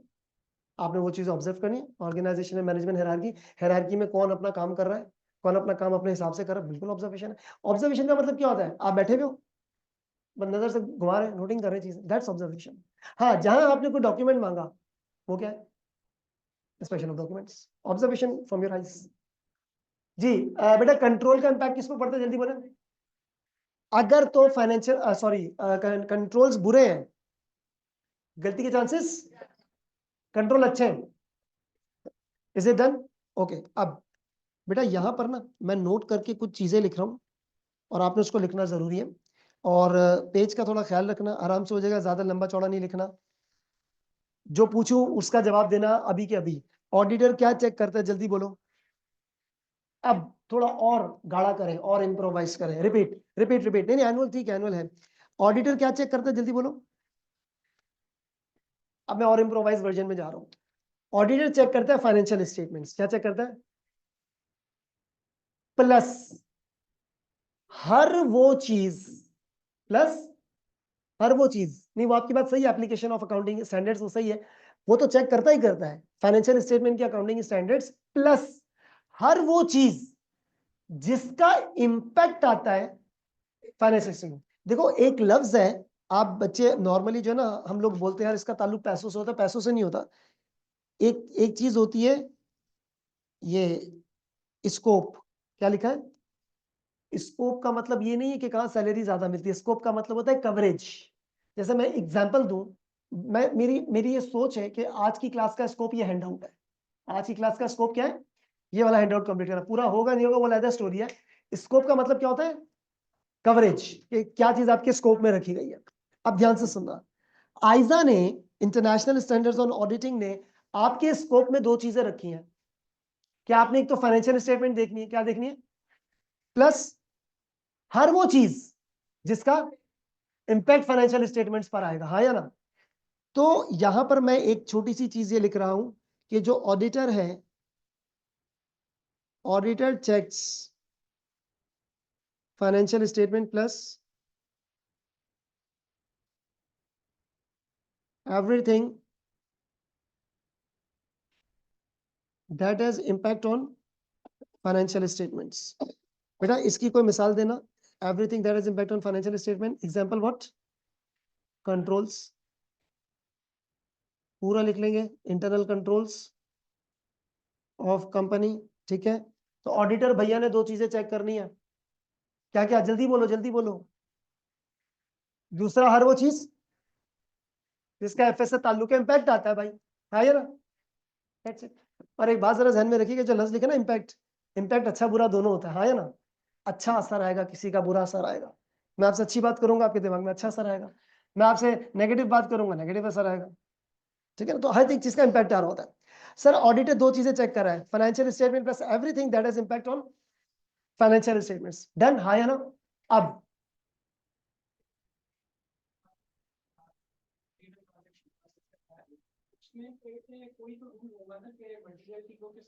ठीक है, एक आइजा है, आइजा 320, क्या है? आइजा 320, आइजाज के नंबर्स हैं, मटीरियलिटी के ऊपर है। किसके ऊपर है?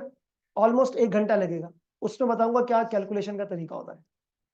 उसमें होता है कि कंपनी का इतना प्रॉफिट है तो इतना मटेरियल है, प्रॉफिट बढ़ गया कंपनी का तो मटेरियल लेवल बढ़ जाएगी, कम हो जाएगी, रिस्क है, बहुत सारी चीजें हैं। तो उसकी प्रॉपर एक कैलकुलेशन है, आप बिल्कुल सही कह रहे हो, लेकिन वो अभी नहीं बता सकते, वो पूरी एक क्लास का टॉपिक है। ब्रेक नहीं है, क्या चीज? ब्रेक का भी इंपैक्ट आएगा आपके ऊपर। क्या इंपैक्ट आएगा? सो जाओगे। अब इधर आ जाओ, वैसे ब्रेक चाहिए आप लोग को, क्या करेंगे ब्रेक लेके?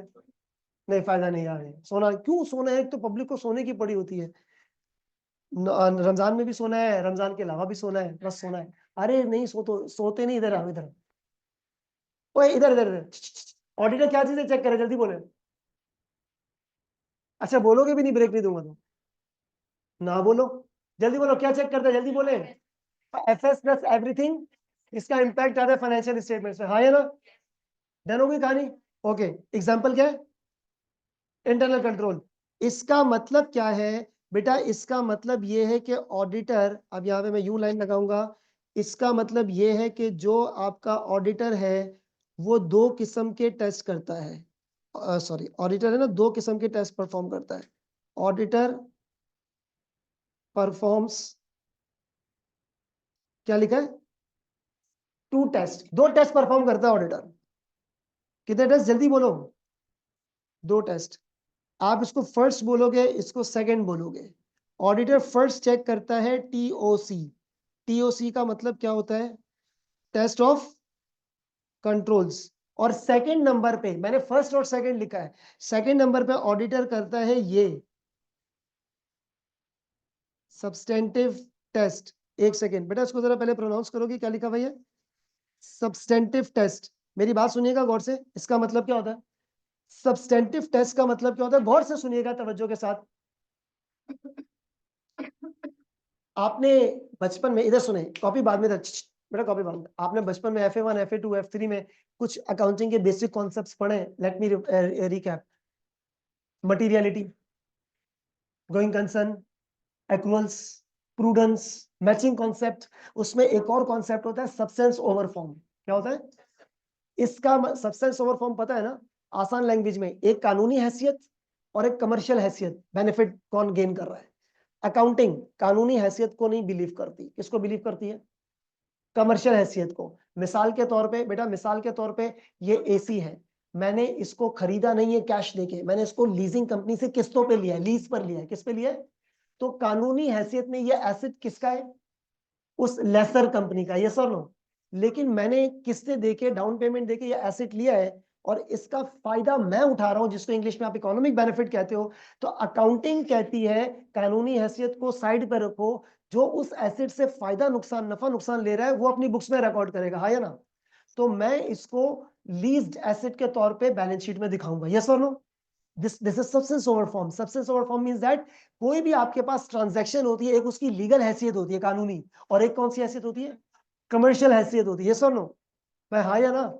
तो आपको अकाउंटिंग किस हैसियत से करनी है? कमर्शियल। So that substance. इसका मतलब शॉर्ट वर्ड्स, अकाउंटिंग चलती है सब्सटेंस पे। किस पे चलती है? और फाइनेंशियल स्टेटमेंट्स को, रिपीट, किसको? डिटेल में जाके घुस के चेक करना सब्सटेंटिव टेस्ट कहलाता है। क्या कहलाता है? तो सब्सटेंटिव टेस्ट का मतलब होता है test of financial statement in detail. Test of financial statements क्या बेटा? In detailed manner. Test of financial statement, financial statement को बहुत ज्यादा डिटेल में चेक करना। किस में चेक करना, जल्दी बोले? डिटेल में चेक करना, that's what substantive test. TOC लिखा पहला, first TOC। TOC means test of controls. बेटा ऑडिटर दो किस्म के टेस्ट कर रहा है, कौन कौन सा है? TOC सब्सटेंटिव, पहला TOC, दूसरा सब्सटेंटिव। एक मिनट वेट करेंगे, इधर देखो। आपको मैंने बताया था कितने CRQs आते हैं? 3 आते हैं। उसके 3 मेजर टॉपिक्स भी बताए थे। इधर देखो एक सेकेंड, ये मैं वो पहला पेज खोल रहा हूँ जहाँ पे मैंने आपको पेपर पैटर्न वगैरह कुछ बताया था ना। ये देखो कितने मेजर टॉपिक्स है बेटा, जल्दी बोलो। पहला क्या है? सिनेरियो आएगा, बोलेगा तू ऑडिटर है, शक कर, शक पैदा करो, सही है। दूसरा क्या है? जो, और ये क्या है? फाइनेंशियल स्टेटमेंट को टेस्ट करना। ये 3 टॉपिक्स है and that is your complete audit. Around कितने नंबर है इसके? 50 से 55। अगर अच्छा केस OTQ भी आ जाती है इसमें से, हाँ, तो 10 नंबर और ऐड कर लो, यानी कि 65 नंबर तक का तकरीबन ये आपके पास 3 एरिया आ जाए। दिस इज रियल ऑडिट, सही है। शक करना, कंट्रोल टेस्ट करना, और क्या टेस्ट करना? फाइनेंशियल स्टेटमेंट्स को टेस्ट करना। इधर देखो, डाउट कर, डाउट की बेस पे क्या चेक करो? कंट्रोल्स और फाइनेंशियल। लेकिन कंट्रोल क्यों टेस्ट करते हो? उस टाइम बेटर होता है। इतनी आसान लैंग्वेज में मैंने आपको ऑडिट बता दिया कि ऑडिट क्या चीज है। कि आपके पास शक करना है, कंट्रोल चेक करना है, और क्या चेक करना है बेटा? फाइनेंशियल स्टेटमेंट्स, हाँ या ना? बेटा हाँ या ना? आप लोग को बेहोशी वाली फीलिंग तो नहीं आ रही है? आ रही है बेहोश? आप यकीन करो, उससे कोई ताल्लुक नहीं है। ज्यादा से ज्यादा मुझे ये एंट्री चेक करनी है, बेहोश डेबिट, बंदा क्रेडिट, सही है। तो financial statement true and fair. 15 minute का ब्रेक है। ऑनलाइन बच्चे बेटा डिस्कनेक्ट नहीं करना, बस 2 बजे से पहले पहले वापस है, ठीक है। आप चाहे चाहे नहीं, प्रेफर्ड यही करें, एक्सक्यूज मी, नमाज पढ़ लें और नींद वींद को छोड़ दें, ठीक है। नमाज पढ़ के आ जाए, 2 बजे तकरीबन हम स्टार्ट करें। ऑनलाइन बच्चे बेटा डिस्कनेक्ट नहीं करना, ठीक है।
अच्छा जी, ऑनलाइन स्टूडेंट्स बेटा you all are here, chat box पे आंसर करना प्लीज। जी, ऑनलाइन बच्चे बेटा आंसर कीजिएगा, you all are here.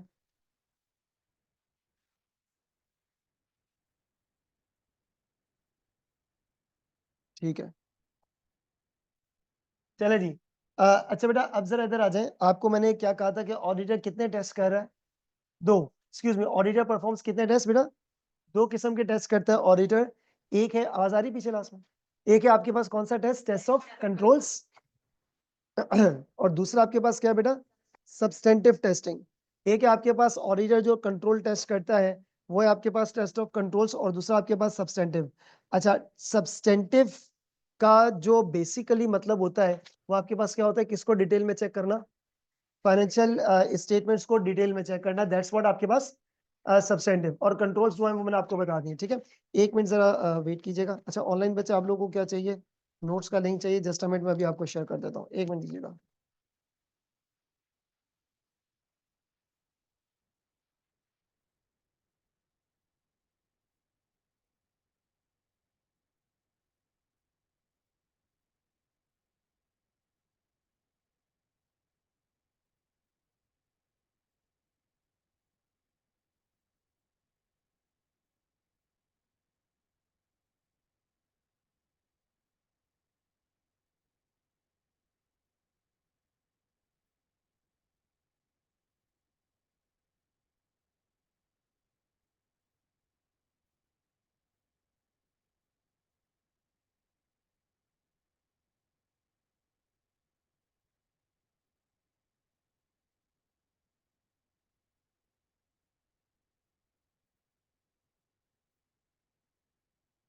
Ji online बच्चों बेटा ये आपके पास एक लिंक आया होगा, यहाँ पे आप क्लिक करें, आपके पास जो सारे नोट्स है वो डाउनलोड हो जाएंगे, मतलब जिस पे मैं लिख रहा हूँ वो सब कुछ।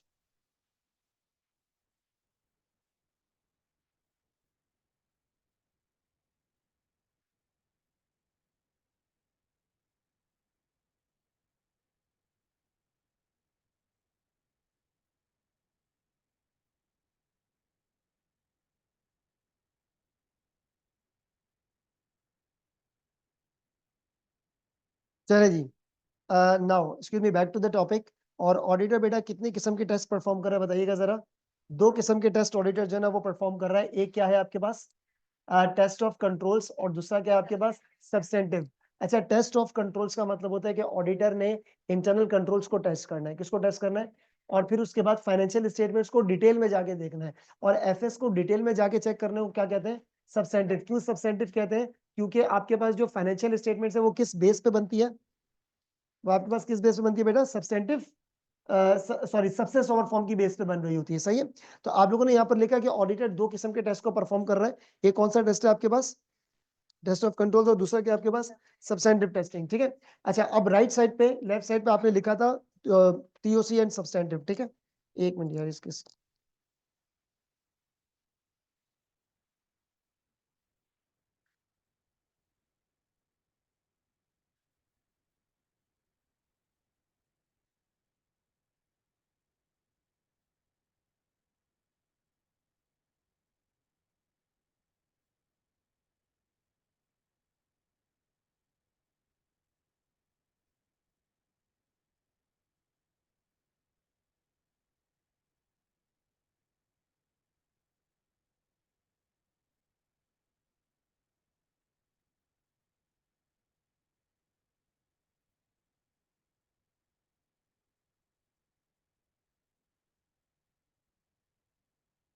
छुट्टी नहीं, क्या हो गया? मैं बोर्ड पे पढ़ाना शुरू कर दूंगा, कुछ इशू है इसमें। जी जी सुन लेते हैं, कान तेज है हमारे। इसको स्केप्टिसिज्म कहते हैं, क्या कहते हैं? कोर्स का हिस्सा है, बाद में पढ़ाऊंगा सब।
हो जाए। देखें बच्चों, अब नाउ अब यहाँ पे आपके पास मैंने क्या चीज कही कि ऑडिटर दो किस्म के टेस्ट करता है। एक्सक्यूज मी, कौन कौन से?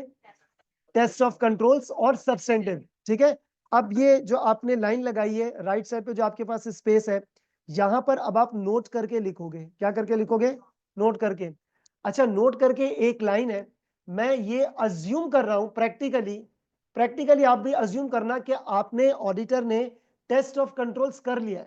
क्या बोला? Test of controls. तो यकीनन जब टेस्ट होता है तो टेस्ट का रिजल्ट आता है। टेस्ट होता है तो क्या आता है? टेस्ट का रिजल्ट आता है। अब अज्यूम ये करें, खवातीन हज़रात नोट करें, नोट लिखा आपने, उसमें एक लाइन लिख रहा हूं, assuming auditor had done TOC. मैं लिख रहा हूं अज्यूमिंग, जी, assuming auditor has done with TOC. उसने टीओसी कर लिया है, ऑडिटर ने टीओसी कर लिया है, ऑडिटर ने टीओसी कर लिया। लिखा आप लोगों ने? Assuming auditor has done TOC, auditor ने टीओसी कर लिया है। अब एक काम करें, जिस तरीके से ऊपर आपने दो लाइंस लिखी थी, स्टार लगा के पहली लाइन लिख रहा हूं मैं, स्टार लगा के पहली लाइन लिख रहे हैं, लिखे if outcomes of TOC, if outcome of TOC is poor. अब वेट करना खवातीनों हजरात, लेडीज एंड जेंटलमैन, आपने क्या लिखा जल्दी बताइएगा? If outcome of TOC is poor, star यानी कि बुलेट पॉइंट लगा, इसको अंडरलाइन करें, इसको अंडरलाइन करें। If outcome of TOC is poor, क्या मतलब हुआ इस बात का? मुझे एक बात बताओ, ऑडिटर ने क्या कर लिया?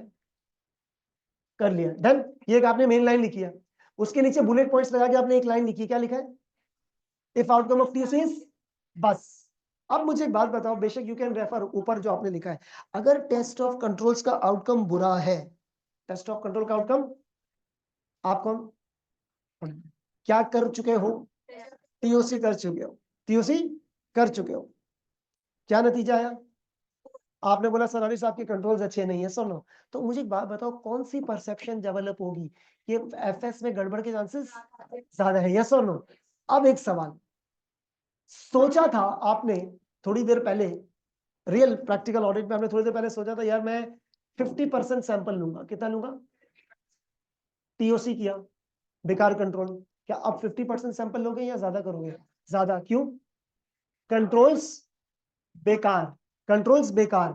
तो आपके जहन में, आप कौन है जल्दी बोले, ऑडिटर, आपके जहन में क्या परसेप्शन बिल्डअप हुई होगी कि कंट्रोल्स बुरे हैं तो फाइनेंशियल स्टेटमेंट्स में गड़बड़ के चांसेस भी ज्यादा है। तो अब आप फाइनेंशियल स्टेटमेंट को डिटेल में तो चेक करोगे, कम डिटेल या ज्यादा डिटेल? तो इसका मतलब अब आप अपना सब्सटेंटिव टेस्टिंग का वॉल्यूम बढ़ा दोगे। और वो पता है क्या है? टीटीएसपी, मतलब टीम मेंबर्स। सोचा था 10 लोग टीम पे ऑडिट करेंगे, अब 10 के बजाय 12-13 हो जाएंगे। सोचा था 2.5 महीने में ऑडिट हो जाएगा, अब 3 महीने भी, 4 महीने भी लग सकते हैं, सुनो। सैंपल साइज आपने सोचा था 60%, I will take the sample size, अब 70 हो जाएंगे, यस और नो? मतलब ज्यादा हो जाएंगे। प्रोसीजर्स, कार्रवाई करना, आपने सोचा था मैं एक हद तक चेक करूंगा, अब आपकी वो लिमिट कम होगी, ज्यादा हो जाएगी, ज्यादा हो जाएगी, यस और नो? सवाल, आप क्या कर चुके हो? आंसर में कंट्रोल टेस्ट कर चुके हो, क्या नतीजा आया? कंट्रोल्स बेकार है, पुअर है। If outcome of TOC is poor, तो अब अंडरलाइन किया आप लोगों ने इसको, नीचे एरो मार के लिखिएगा ग्रेटर सब्सटेंटिव टेस्टिंग। अब आप सब्सटेंटिव टेस्टिंग को ज्यादा डिटेल में चेक करोगे, तो नीचे एरो मार के लिख दीजिएगा बेटा, greater substantive testing, greater substantive testing. एक काम करो, ब्रैकेट में लिखना, कॉमा कॉमा या स्लैश लगा के, टीम टाइम सैंपल प्रोसीजर्स। क्या होंगे? बढ़ जाएंगे, कम होंगे? बढ़ जाएंगे, ठीक है। ब्रैकेट में लिखना, उसी के नीचे ब्रैकेट में टीम टाइम सैंपल प्रोसीजर्स आपके पास क्या हो जाएंगे बेटा? बढ़ जाएंगे। आपके पास टीम टाइम सैंपल और प्रोसीजर्स बढ़ जाएंगे, ठीक है। उसको एरो लगा दो, ऊपर का एरो लगा दो, ताकि बढ़ जाएंगे, यस और नो? इंक्रीज हो जाएंगे। सर अगर आपके पास टीओसी का आउटकम बुरा आया है, तो बुरा आने के साथ यहां पर क्या होगा? सर टीओसी का आउटकम बुरा आया तो ग्रेटर सब्सटेंटिव टेस्टिंग होगा, यस और नो? है, ग्रेटर आपके पास सब्सटेंटिव हो जाएगा। तो सब्सटेंटिव टेस्ट, इसका मतलब एक बात आपको समझ आई है कि सब्सटेंटिव का जो वॉल्यूम है वो किस पर बेस कर रहा होता है? टीओसी पे। आपने सबसे पहले दो किस्म के टेस्ट करने, सबसे पहले क्या करना है? टीओसी करना है, ठीक है। आपने कंट्रोल को टेस्ट किया तो फाइनेंशियल स्टेटमेंट्स में गड़बड़ के चांसेस ज्यादा है। तो अब आपने सब्सटेंटिव टेस्टिंग को बढ़ाना है या कम करना है? बढ़ाना है। ये तो हो गया आपका पहला bullet point. Second bullet point, यार आपने कंट्रोल्स टेस्ट किए, आपने कंट्रोल्स टेस्ट किए, जबरदस्त कंट्रोल निकले। तो मेरा एक छोटा सा क्वेश्चन, आपने जब कंट्रोल टेस्ट किए, आपने जब क्या किया बेटा? कंट्रोल टेस्ट किया। तो जब टेस्ट होता है तो उसका रिजल्ट आता है। आपने जब कंट्रोल टेस्ट किए तो उसका आउटकम आया बेहतरीन, गुड कंट्रोल्स आ गए। अब एक सवाल, क्या फाइनेंशियल स्टेटमेंट्स में गड़बड़ के चांसेस कम होंगे या ज्यादा होंगे? कम हो जाएंगे। गड़बड़ के चांसेस जीरो तो नहीं होंगे। तो क्या आप सब्सटेंटिव जीरो कर दोगे? एफएस खोलोगे नहीं? क्या हो जाएगा सर? फाइनेंशियल स्टेटमेंट को चेक करने की जो मिकदार है वो कम हो जाएगी। तो एक नेक्स्ट बुलेट पॉइंट लगाइएगा, if outcomes of TOC, if outcome of TOC is what? Good. इसको अंडरलाइन करो, इसको अंडरलाइन करो और नीचे एरो मार के लिखेंगे।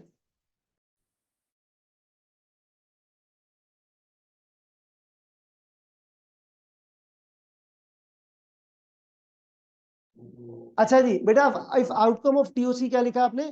गुड। इसका मतलब क्या है? आपने कंट्रोल टेस्ट किया, आपको कंट्रोल्स अच्छे लगे, controls are good, if outcome of TOC is good. इसका मतलब कि आपके दिमाग में क्या एटीट्यूड बनेगा कि एफएस में गड़बड़ के चांसेस। तो एक काम करते हैं, हम फाइनेंशियल स्टेटमेंट को चेक ही नहीं करते, जीरो कर दूं। सब्सटेंटिव का मतलब होता है एफएस की अकाउंटिंग स्टैंडर्ड्स चेक कर रहा हूं, क्या मैं उसका स्कोप कम कर दूं, जीरो कर दूं, क्या करूं?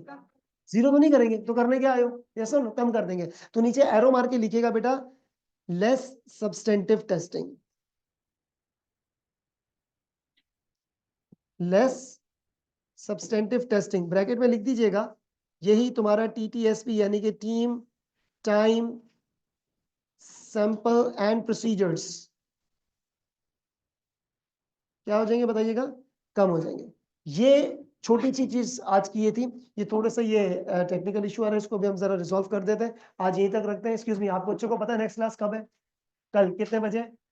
10 से 12:30, ठीक है। 10 से 12:30। हाँ, सुबह सुबह AM एंटी मैरिडियन, बिल्कुल आराम से। अब मेरी बात सुनो बेटा, आपकी 4 क्लासेस है, एक्सक्यूज मी।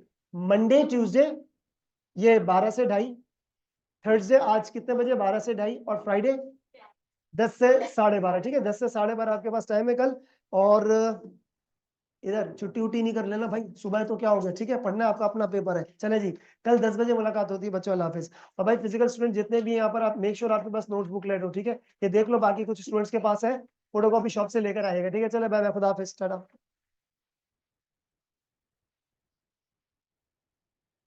वो बेटा बता देता हूँ, स्टडी टेक्स्ट का भी कल ही बता देता हूँ आसमा, कल बता देता हूँ बेटा, ठीक है। अभी बच्चे जा रहे हैं, कल ही एक साथ बता दूंगा।